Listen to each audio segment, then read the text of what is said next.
The most thrilling aspect of making Loki season 2 was actually the atmosphere that was created of creative collaboration with everyone on the team. Kevin Wright, our producer, Justin Benson and Aaron Moorhead are directors of episodes 1, 4, 5, and 6. Kasra Farahani, our production designer and director of episode 3, and Deleeuw, our director of episode 2. Eric Martin, the head writer, Catherine Blair, on the writing team, Michelle Blood, another producer, and the cast: Owen Wilson, Sophia Martino, Quan, Wunmi Mosaku, Eugene Cordero, Gugu Mbatha-Raw, the entire team. There was a sense of, we synchronized watches. We all made sure that our imaginations were pointing in the same direction.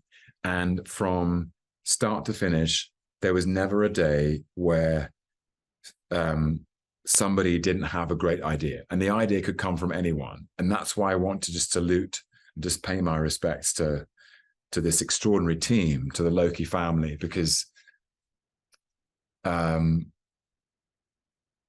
that it felt like a very live atmosphere, that anyone could have a good idea at any time and suggest it, and it would go into the mix, and we put it into the script, or we put it on camera.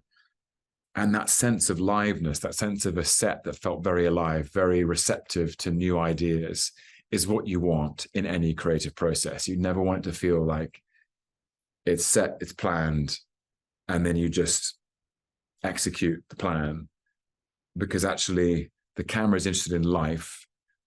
It's not necessarily interested in planning. And that this atmosphere was created by our kind of lead creative team. It's something I just feel extremely grateful for, because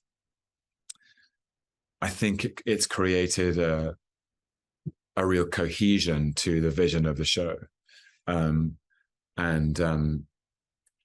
felt like we were kind of all instruments. I felt like we were all instruments in an orchestra, and we knew what music we were playing. And it was a very unusual and very fulfilling experience on set. So my hats off to them, our directors, our producers, and our wonderful actors. Performer, and possibly also as an audience member, to inhabit a character or to watch a character play out an arc over many years in film and television. And it felt extremely meaningful to me, and has felt like an unusual honor to get to play Loki for this length of time. Every iteration has been interesting. The ancient mythological inheritance of the character has such depth and breadth and profundity. And the thing that I found so fulfilling about it on this particular occasion was, I believe that season 2 and the finale contains echoes and resonances of every single version of Loki that I have played. And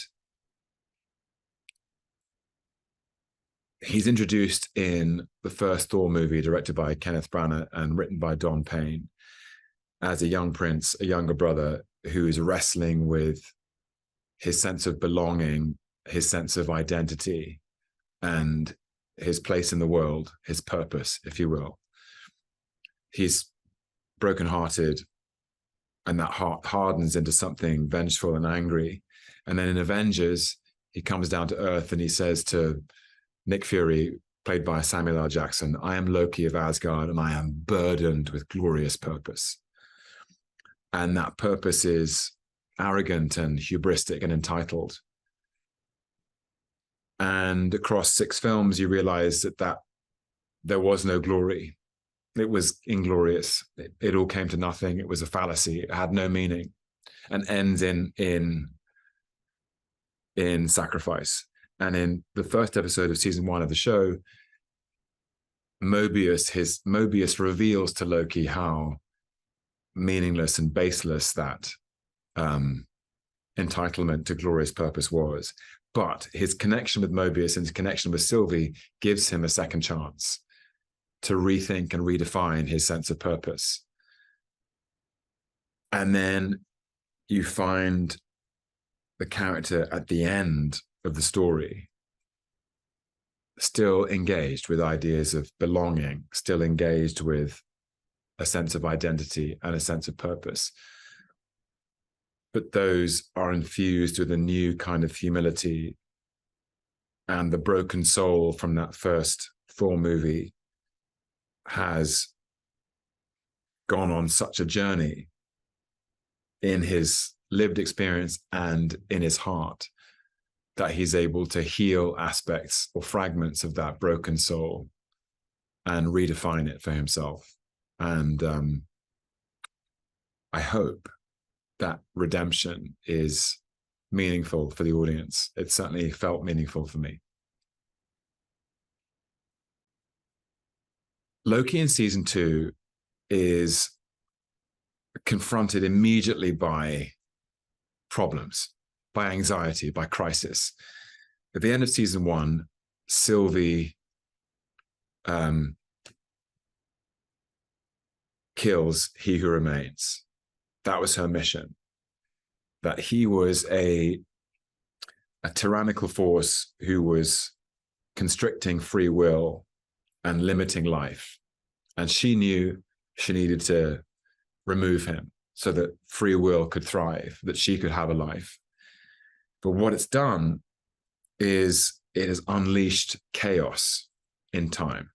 So there are many, many multiplicitous and multitudinous realities. A multiverse is born, and it creates a problem. It creates a problem for the TVA. It creates a problem for Loki, because in his mind, the consequences of Sylvie's actions are going to lead to a terrifying and cataclysmic war where everything will be destroyed.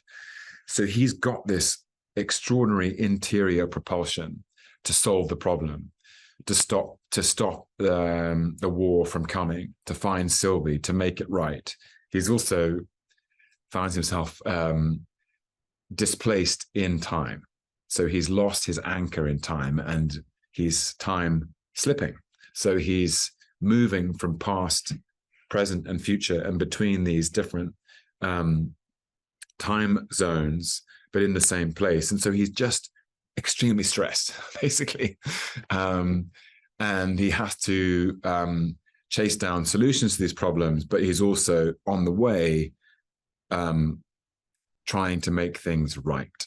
He's trying to make better choices. He's trying to redefine his glorious purpose. I think it gives him a new clarity, a new and interesting point of view. Loki in season 2 is more humble, more sincere, more open, more curious, and more resolute. I think there's a resolution in him that will not be bent, will not be corrupted, I think. Now that the season 2 finale of Loki has aired, I feel in the performing of it, in the planning of it, in the developing of it, in the writing of it, that Loki's sacrifice was wholly appropriate and, for me personally, very moving. You got a character who, for as long as he's been around, has been driven by self-interest, isolated largely by himself. On the surface, charismatic and charming and playful, but on the inside, defensive and vulnerable and hurt and alone. and someone who's never felt like he belongs anywhere. And so rather than live in the vulnerability of not belonging, he tries to fashion the world so that it belongs to him. It's full of drive, and he's at the center of it. And I think the journey he goes on across season 2 is that through his connection with Mobius and his connection with Sylvie, Mobius as a friend and a guide, Sylvie as a mirror that reflects and challenges him, and all his other friends, B15 and Casey and OB, and his experiences in the TVA, they have opened up his heart and mind to the possibility of trusting this character who can never be trusted, who's not worthy of being trusted. And suddenly he feels he belongs. And that to me is a journey of humility and acceptance. And the idea that somebody who once arrived and said he was burdened with glorious purpose, that he was entitled to it, that it was all about glory, that by the end he understands that purpose is about selflessness and generosity and love, and that he has a purpose that can help others live. I just found it, I hope, it had a poetic resolution that I found extremely satisfying. And I hope that the audience feel that too, and that it resonates with them. I think we can all connect to it. I think we all need to feel in charge of our own lives. We like to. We all understand, I hope, that we can rewrite the story, that we have the free will to make the choices which add up to the picture of our lives. And that this Loki who's asking those questions, to me, is fascinating. Ladies and gentlemen, you're watching Hey You Guys! Hey, you guys! Hey, you guys! Hey, that's what they all say. Hey, you guys! Hey, you guys!